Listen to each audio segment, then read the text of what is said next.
मध्य प्रदेश के जलवायु प्रदेशों के संबंध में बात की जाए तो A.R. सुब्रमण्यम और श्री नारायण ने जो मध्य प्रदेश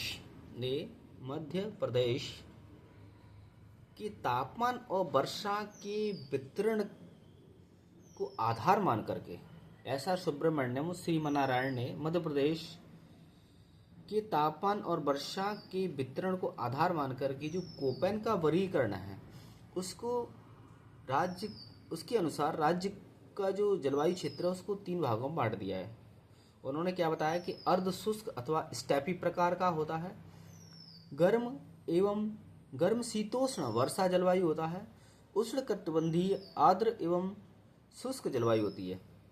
जो अर्ध शुष्क अथवा स्टेपी प्रकार होता है इसको बेस डिनोट करने के लिए capital B capital S small H में बात करते हैं। देखो अर्ध शुष्क अथवा स्टेपी प्रकार, इससे नाम से पता लग रहा है कि यहाँ पर कैसी महाद्वीपीय जलवायु पाई जाती है। महाद्वीपीय जलवायु पाई जाती है। कैसी? महाद्वीपीय जलवायु। और महाद्वीपीय जलवायु का मतलब समझ रहे हैं अपन, चरम तापमान होगा, यानी गर्मियों में तो बहुत गर्म होगा और सर्दियों में बहुत ठंडा होगा। ठीक है, यानी ग्रीष्म काल में बात करें अपन तो कैसा होगा? ग्रीष्म काल में उच्च तापमान होगा और यदि मैं शीतकाल में बात करता हूँ तो यहाँ पर निम्न तापमान होगा। ठीक है, महाद्वीपीय जलवायु का मतलब। यदि मैं इसके विस्तार से संबंधित बात करता हूँ, जैसे कि मैं मध्य प्रदेश का नक्शा लेता हूँ, ये थोड़ा रफली नक्शा है, थोड़ा माफ कीजिएगा। ये वाला जो क्षेत्र होता है, ऐसे कि डायरेक्शन डिवाइड कर लेते हैं कि ईस्ट हो गया, वेस्ट हो गया, नॉर्थ हो गया, साउथ हो गया। तो ये वाला जो क्षेत्र होता है, ऐसे ये वाला यहाँ से कट जाता है तो उत्तर कौन सा हो जाएगा? उत्तर पश्चिम वाला। उत्तर पश्चिम में कुछ जिले आते हैं, जैसे कि बात करें अपन कौन से, नीमच हो गया, है ना, मंदसौर हो गया। ठीक है, यहाँ पर। और इसे यहाँ पे कौन कौन से जिले आते हैं? जैसे कि यहाँ पे शिवपुरी आ जाता अपना। ठीक है, और इसमें ये चंबल क्षेत्र है तो भिंडराना, सोपोर, ग्वालियर, ये जो क्षेत्र होते हैं, दतिया वगैरह कुछ पोर्शन, तो ये जो क्षेत्र होते हैं ये पहला वाला जो वर्गीकरण है अर्ध शुष्क अथवा स्टेपी प्रकार में आ जाता है। यानी यहाँ पर महाद्वीपीय जलवायु पाई जाती है, चरम तापमान होता है। चरम तापमान मतलब ग्रीष्म काल में उच्च तापमान होता है, शीतकाल में निम्न तापमान होता है। इसमें कौन कौन से क्षेत्रों में विस्तार है इसका? नीमच, मंदसौर उत्तर पश्चिम वाला क्षेत्र है जो। और उत्तरी मध्य प्रदेश में बात करें तो यहाँ पर शिवपुरी, मुरैना, सोपोर, भिंड, दतिया, ग्वालियर वगैरह ये सब आते हैं। दूसरा, यदि गर्म शीतोष्ण के बारे में बात करें अपन, दूसरा जो गर्म शीतोष्ण वर्षा जलवायु, जिसको capital C small W G से बताया गया है। तो यहाँ पर क्या है कि देखो गर्म शीत उष्ण, शीत भी है और उष्ण दोनों है। तो यहाँ पे शुष्क तो कैसी रहती है? शुष्क कैसी रहती है? ये शीत ऋतु हमेशा शुष्क रहती है।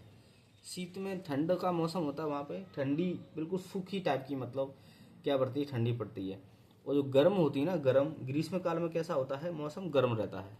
देखो क्या देखा अपन ने कि शीत ऋतु में कैसा मौसम होता है? शुष्क होता है। और ग्रीष्म काल में कैसा होता है? गर्म होता है।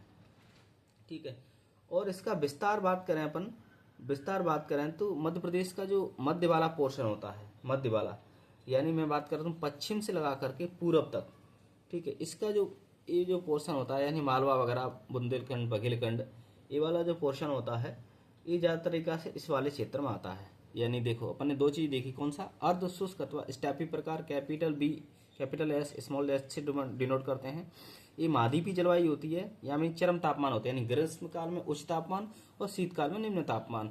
इसका विस्तार क्षेत्र पर बात करें तो अपन जैसे कि मध्य भारत का जो पठार वाला पोर्शन होता है ना, ऐसे भिंडराना, सोपोर, ग्वालियर, शिवपुरी, उधर में नीमच, मंदसौर उत्तर पश्चिम में आ जाता है। दूसरा पोर्शन गर्म शीतोष्ण वर्षा जलवायु, capital C small W G. इसमें क्या रहता है? शीत ऋतु में शुष्क रहता है और ग्रीष्म काल में कैसे? गर्म रहता है। ठीक है, तो इसका विस्तार बात करें तो जो मध्य प्रदेश का जो मध्य भाग है, यानी पश्चिम से पूर्व तक इसका विस्तार रहता है। तीसरा जो पोर्शन होता है अपना उष्णकटिबंधीय। उष्णकटिबंधीय आर्द्र भी है और शुष्क भी है, कैपिटल ए स्मॉल डब्ल्यू से डिनोट करते हैं इसको। देखो राज्य के सीमित क्षेत्र, यानी जो दक्षिणी भाग है अपना, यानी दक्षिणी भाग के मतलब अपन बात करें सतपुड़ा वाला क्षेत्र। ठीक है, सतपुड़ा वाला क्षेत्र दक्षिणी भाग, राज्य का सीमित दक्षिणी भाग में ये पाई जाती है। ठीक है, जो थार्न प्लेट की जलवायु वर्गीकरण बात करते हैं अपन, थार्न प्लेट का जलवायु की वर्गीकरण की विधि का उपयोग करके, ठीक है।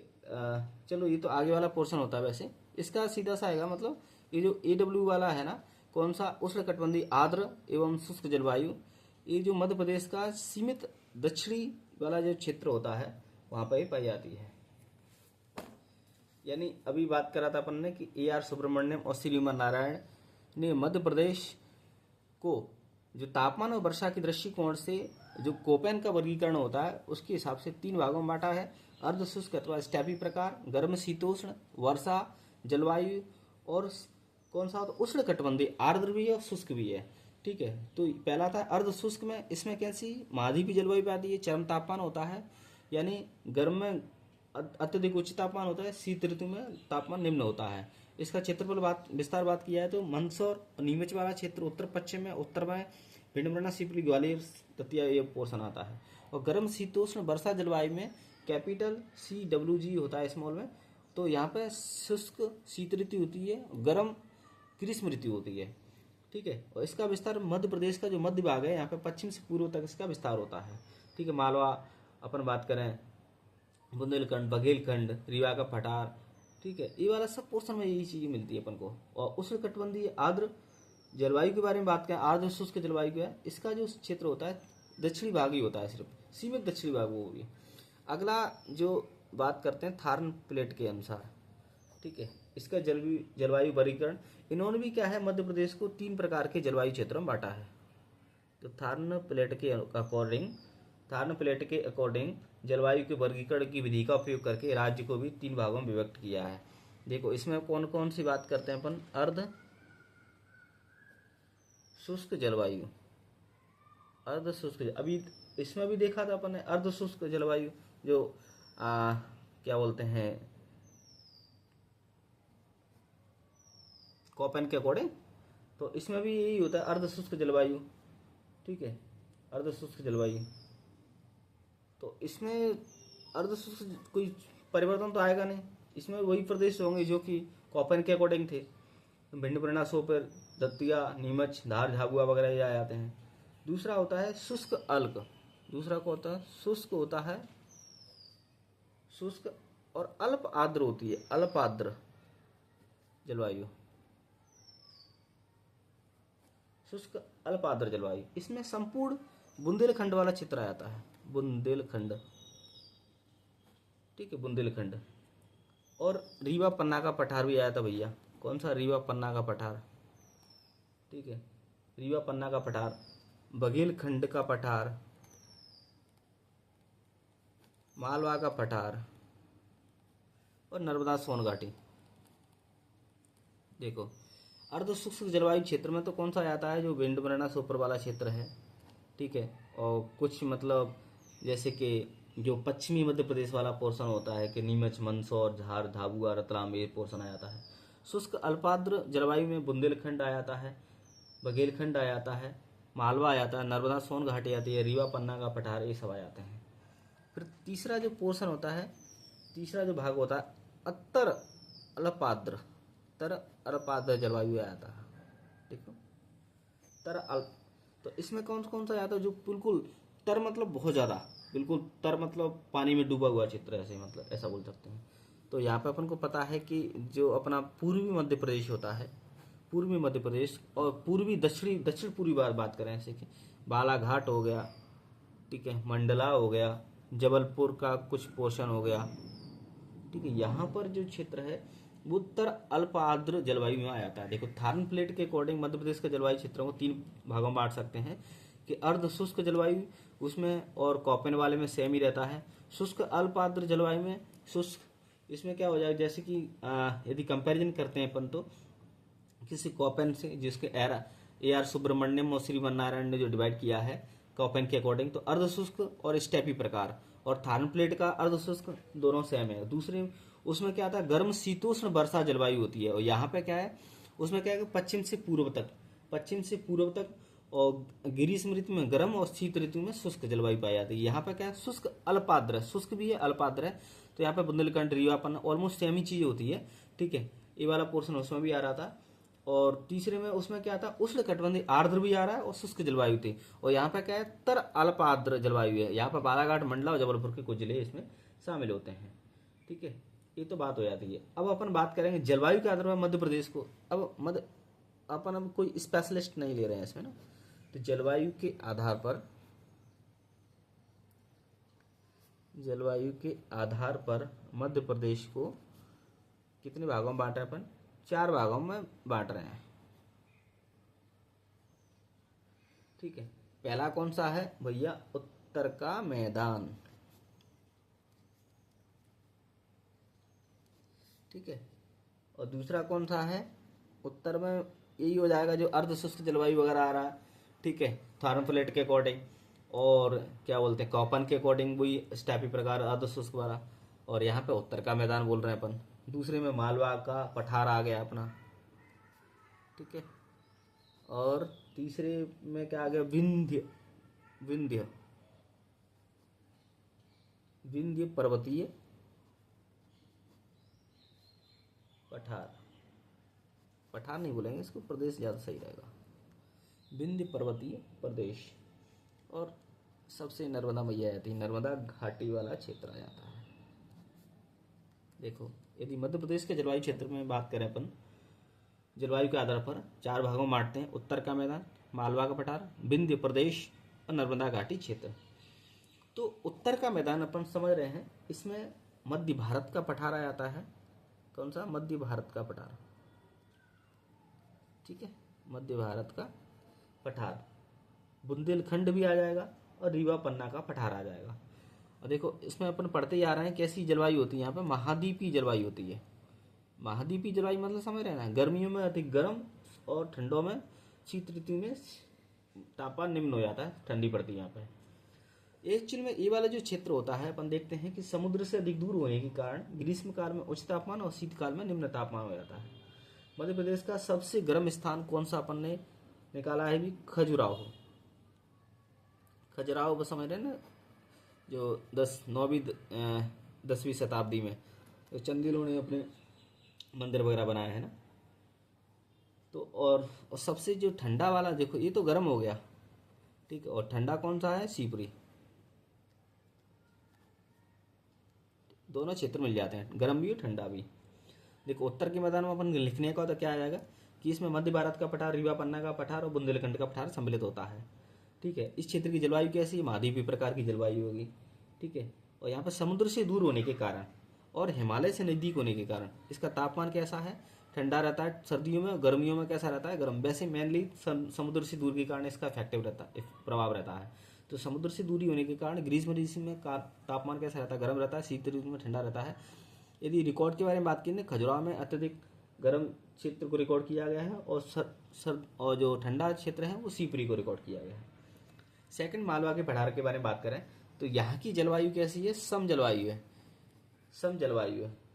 ठीक है, और यहाँ पे ना तो सम का मतलब क्या हो गया, जो गर्मी है, गर्मियों के टाइम में ना तो अधिक गर्मी पड़ती है, और सर्दियों के बारे में बात करें अपन तो ना अधिक वहाँ पे ठंड पड़ती है, इसलिए सम जलवायु होती है। यहाँ सबसे अधिक वर्षा जो अरब सागर की शाखा होती है भैया, जो अपन मैप में देखते हैं ना, तो इंदौर अरब सागर साइड में आ जाता है। तो यहाँ पर सबसे ज़्यादा वर्षा अरब सागर की शाखा होती है। एक चीनी यात्री फाइयान आता है। ठीक है, फाइयान आता है, तो फाइयान क्या कहते हैं कि इंदौर यानी मालवा की जलवायु विश्व की सर्वश्रेष्ठ जलवायु है, विश्व की सर्वश्रेष्ठ जलवायु। देखो, मालवा के पठार में क्या लिखाएंगे यदि लिखने की बात की जाती है, तो यहाँ की जलवायु सम जलवायु है। सम जलवायु से तात्पर्य ना तो ग्रीष्म ऋतु में ज़्यादा गर्मी पड़ती है और शीत ऋतु में ना ज़्यादा ठंडी पड़ती है। सबसे अधिक जो वर्षा है यहाँ पे अरब सागर की शाखा से होती है ना। और जो फाइयान है चीनी यात्री, उन्होंने मालवा की जलवायु को विश्व की सर्वश्रेष्ठ जलवायु कहा था। तीसरा आता है विंध्य पर्वतीय प्रदेश। देखो, यहाँ की भी जलवायु कैसी है, ऑलमोस्ट प्रभाव तो सेम ही है मालवा वाला क्षेत्र ही। ठीक है, तो यहाँ की जलवायु भी कैसी है, सम जलवायु है। तो ये गर्मी में अधिक गर्मी नहीं पड़ती है और ठंड में थोड़ी साधारण ठंड पड़ती है। ठंड में यदि बात करें अपन तो साधारण ठंड पड़ती है। ठीक है, जबलपुर अमरकंटक वाला ये जो पोर्शन है ना, ये इसी में आते हैं। यदि नर्मदा घाटी क्षेत्र के बारे में बात करें तो यहाँ से अपन को पता है कर्क रेखा निकलती है, अपने 14 जिलों से मध्य प्रदेश के जो कर्क रेखा निकलती है, तो उसके कारण, और ये वाला जो क्षेत्र है नर्मदा घाटी वाला, अपन देखते हैं पूर्व से पश्चिम तक पूरा नर्मदा घाटी निकलती है, नर्मदा मैया निकलती है। तो इसके समांतर वाला क्षेत्र है। तो गर्मियों में यहाँ पर तेज गर्मी पड़ती है, गर्मियों में कैसा तेज गर्मी पड़ती है, और सर्दी में भी थोड़ा सामान्य सर्दी यहाँ पर गिरती है सर्दी में। ठीक है, क्या देखा अपन ने, दोबारा से देखते हैं। जलवायु के आधार पर मध्य प्रदेश को 4 भागों में बांट सकते हैं अपन। तो उत्तर का मैदान, मालवा पठार, विंध्य पर्वतीय प्रदेश और नर्मदा घाटी। तो उत्तर का मैदान के बारे में बात करें तो यहाँ का जो विस्तार है कहाँ पे है, मध्य भारत का पठार, ठीक है, मध्य भारत का पठार, रीवा पन्ना का पठार, और अपना जो है ना मतलब बुंदेलखंड, यहाँ पर ये फैला हुआ है। यहाँ की जलवायु कैसी है, महाद्वीपीय प्रकार की जलवायु। महाद्वीपीय प्रकार की जलवायु आ जाए तो सीधा अपन को लिखना है कि भैया यहाँ पर गर्मियों में अधिक गर्म पड़ती है और सर्दियों में अधिक ठंड पड़ती है। ठीक है, रिकॉर्ड की अगर बात करें अपन तो खजुराहो में सबसे ज़्यादा तापमान, सबसे गर्म स्थान को नोट किया गया है, और शिवपुरी को सबसे ठंडा स्थान को नोट किया गया है। मालवा पठार की यहाँ की जलवायु कैसी, सम जलवायु है, ये अरब सागर के नज़दीक है। ठीक है, तो सम जलवायु से तात्पर्य होता है कि गर्मियों में ना तो अधिक गर्म पड़ती है और सर्दियों में ना अधिक ठंड पड़ती है, अरब सागर के नज़दीक है। और फाहियान जो चीनी यात्री थे उन्होंने मालवा की जलवायु को विश्व की सर्वश्रेष्ठ जलवायु बताया गया है। विंध्य प्रदेश, विंध्य पर्वतीय प्रदेश के बारे में बात की, यहाँ की भी जलवायु सम है। तो यहाँ पे गर्मी में ना तो अधिक गर्म पड़ती है, ठंड थोड़ा सा कैसी साधारण ठंड पड़ती है। जैसे कि जो बात करें यहाँ का पोर्शन जैसे अमरकंटक वगैरह, ठीक है, जबलपुर वगैरह, ये विंध्य पर्वतीय प्रदेश के अंतर्गत ही आते हैं। नर्मदा घाटी के बारे में बात करें अपन तो नर्मदा घाटी अपन को पता है कि जो कर्क रेखा है मध्य प्रदेश के बीचों बीच से गुजरती है ऑलमोस्ट, और इसके पैरेलल में नर्मदा घाटी निकलती है। ठीक है, तो इसके कारण क्या है कि कर्क रेखा निकलने के कारण तो गर्मियों में तेज गर्म पड़ती है और सर्दियों में सामान्यतः थोड़ी सी मतलब हल्की फुल्की सर्दी गिरती है। तो अपन ने मध्य प्रदेश के जलवायु को पढ़ा था, एक बार दोबारा से इस पोर्शन को रिवीजन करते हैं। देखो, SAR सुब्रमण्यम और श्रीमन्नारायण ने जो मध्य प्रदेश को तापमान और वर्षा के दृष्टिकोण से इसको जब विभाजन कर रहे हैं तो कोपन का वर्गीकरण लिया और उसको 3 जलवायु क्षेत्रों में बांटा है। अर्ध शुष्क अथवा स्टेपी प्रकार कैपिटल B, कैपिटल S और स्मॉल h, गर्म शीतोष्ण वर्षा जलवायु कैपिटल C, स्मॉल WG, और उष्णकटिबंधीय आर्द्र एवं शुष्क जलवायु। तो अर्ध शुष्क के बारे में बात करें तो यहाँ पे महाद्वीपीय प्रकार की जलवायु पाई जाती है, चरम तापमान होता है, यानी ग्रीष्म ऋतु में उच्च तापमान, शीत ऋतु में निम्न तापमान। यदि वितरण के बारे में बात करें, मध्य प्रदेश का उत्तर पश्चिमी क्षेत्र ऐसे कि नीमच, मंदसौर वगैरह, और उत्तरी वाला पोर्शन है शिवपुरी, भिंड, मुरैना, ग्वालियर, यहाँ पर तापमान कैसा रहता है, इसी प्रकार का पाया जाता है, अर्ध शुष्क प्रकार की जलवायु पाई जाती है। यदि मैं बात करता हूँ गर्म शीतोष्ण वर्षा जलवायु के बारे में, दूसरा वाला पोर्शन है, यहाँ पर क्या है कि शुष्क शीत मिलती है और गर्म ग्रीष्म मिलती है, शुष्क शीत गर्म ग्रीष्म। ये मध्य प्रदेश का जो मध्य वाला भाग है पश्चिम से पूर्व तक इसी प्रकार की जलवायु पाई जाती है। और उष्णकटिबंधीय आर्द्र एवं शुष्क जलवायु कैपिटल A, स्मॉल W, यहाँ पर क्या है कि मध्य प्रदेश का जो थोड़ा सा जो पोर्शन है दक्षिणी वाला पोर्शन, ठीक है, जहाँ सतपुड़ा वगैरह है ना, तो यहाँ पर इस प्रकार की जलवायु पाई जाती है, सीमित दक्षिणी भाग पर ही पाई जाती है। अब आता है थॉर्न प्लेट का। थॉर्न प्लेट के अकॉर्डिंग बात करें अपन जलवायु का वर्गीकरण, इसकी विधि का उपयोग करते हैं तो 3 प्रकार की जलवायु में विभाजित करते हैं भी। अर्ध शुष्क जलवायु, शुष्क अल्पार्द्र जलवायु और उत्तर अल्पार्द्र जलवायु। अर्ध शुष्क जलवायु में वही चीजें होती है जैसे कि भिंड, मुरैना, सोपन, ग्वालियर, शिवपुरी, और इधर में जो पश्चिम वाला पोर्शन होता है मध्य प्रदेश का जैसे कि धार, झाबुआ, रतलाम, नीमच, मंदसौर, ये सब आ जाते हैं। और शुष्क अल्पार्द्र जलवायु के बारे में बुंदेलखंड, रीवा, पन्ना, बुंदेलखंड, बघेलखंड, रीवा, नर्मदा, सोनघाटी, ये सब क्षेत्र इसमें आ जाते हैं। और उत्तर अल्पार्द्र जलवायु में बालाघाट, मंडला, यानी जहाँ पर ज़्यादा बारिश होती है, मध्य प्रदेश का दक्षिण पूर्वी भाग है ना, वहाँ पे वाले पोर्शन आते हैं।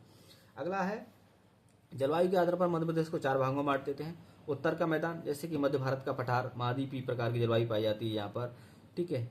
और यहाँ पर महाद्वीपीय प्रकार की जलवायु से मतलब हो जाता है सीधा सा भैया कि गर्मियों में अधिक तापमान और उच्च तापमान होता है, सर्दियों में कम तापमान होता है, ठीक है। खजुराहो को अपन ने उच्च तापमान नोट किया है और शिवपुरी में कम तापमान को। मालवा का पठार की यहाँ की जलवायु कैसे सम रहती है, यानी सम का मतलब ये हो गया कि भैया गर्मी में ना तो अधिक गर्म पड़ती है, सर्दी में ना अधिक ठंड पड़ती है, ठीक है। अरब सागर के नज़दीक होने के कारण यहाँ का तापमान ऐसा है। और फाहियान ने विश्व की सर्वश्रेष्ठ जलवायु को बताया है। विंध्य पर्वतीय प्रदेश के बारे में बात की, यहाँ की जलवायु सम होती है, ठीक है। गर्मी में ना तो गर्मी पड़ती है, सर्दी में थोड़ा बहुत ठंड पड़ती है, ठीक है। और जैसे कि बात करें अपन इस वाले पोर्शन में, जैसे अमरकंटक वगैरह ये विंध्य पर्वती में आते हैं। नर्मदा घाटी क्षेत्र में बात करें, कर्करेखा ऑलमोस्ट अपन को पता है कि मध्यवर्ती 14 जिलों से गुजरती है, तो कर्करेखा के पैरेलल में आता है, समांतर में आता है नर्मदा घाटी क्षेत्र। इसकी गर्मियों में तेज गर्मी पड़ती है और सर्दियों में सामान्य सर्दी पड़ती है। तो इस प्रकार से ये पोर्शन कंप्लीट हो जाता है। Thank you. जय हिंद, जय भारत।